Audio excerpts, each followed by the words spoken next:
does perfect even mean? Is there even such a thing? Ooh, can we switch up all the rules and imagine a utopia?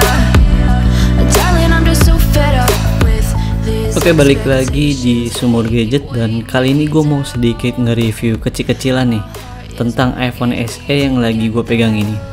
Bisa lu lihat di sini, ini adalah iPhone SE generasi pertama yang menurut gue sih iPhone SE ini paling cakep dari segi desain ya. Kenapa gue bilang cakep? Karena ini HP tuh kalau dipegang dengan satu tangan aja tuh feelnya tuh bener-bener ngegrip cuy. Udah gitu desainnya mungil, elegan, dan warnanya itu rose gold kayak gini rata-rata buat pengguna cewek tuh pasti suka. Intinya HP ini tuh dibuat untuk lu yang biasa gunain HP dengan satu tangan, karena sisi-sisinya tuh terjangkau semua. Mau dibuat ngetik dengan satu tangan juga masih enak kok. Sebenarnya waktu zaman-zamannya desain iPhone generasi kelima ini keluar, rata-rata brand Android buat layar 4 inch itu dimensinya agak ngelebar. Nah, gue inget banget ini desain iPhone beda sendiri, yaitu dia malah ngebuat layarnya jadi manjang ke atas, bukan ngelebar ke samping.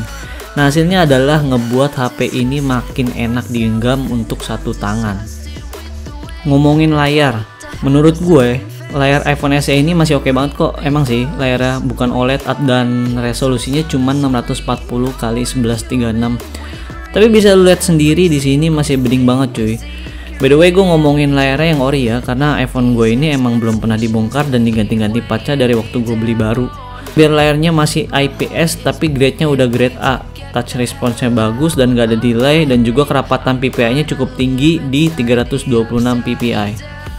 Kurangnya dari layar yang cuma 4 inch ini ya, kalau misalkan lu mau main game, ya ini berasa kekecilan banget ya. Secara untuk HP-HP di tahun 2020 itu layar kira-kira udah di atas 6 inch semua.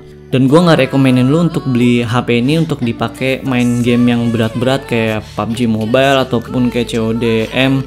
Gue lebih rekomenin lu untuk beli smartphone ini ya untuk lu pakai sehari kayak buat sosmedan, chattingan, kayak gitu-gitu aja sih.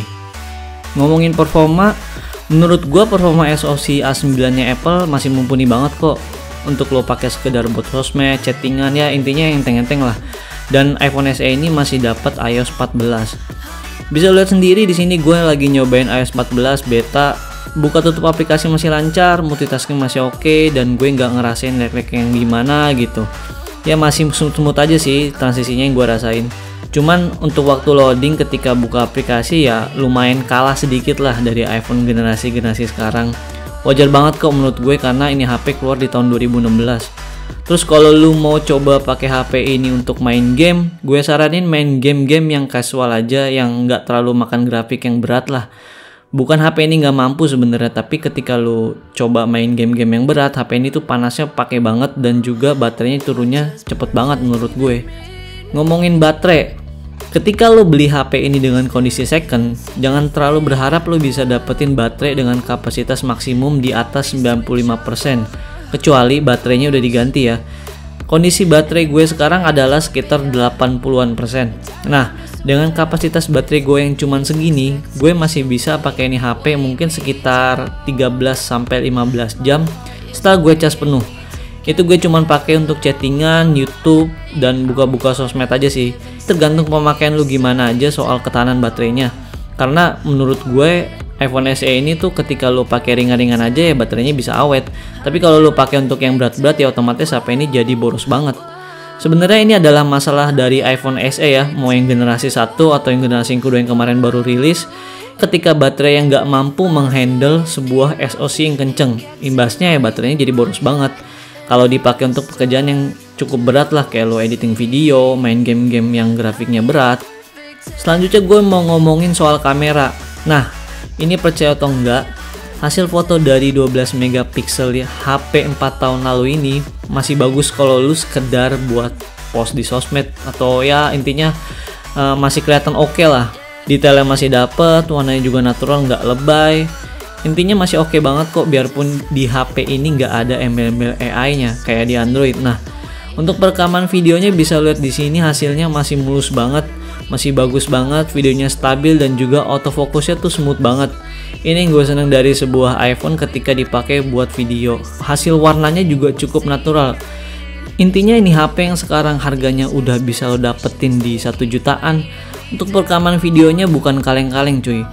Buat lo yang belum pernah cobain iPhone untuk video, mending lo coba dulu deh.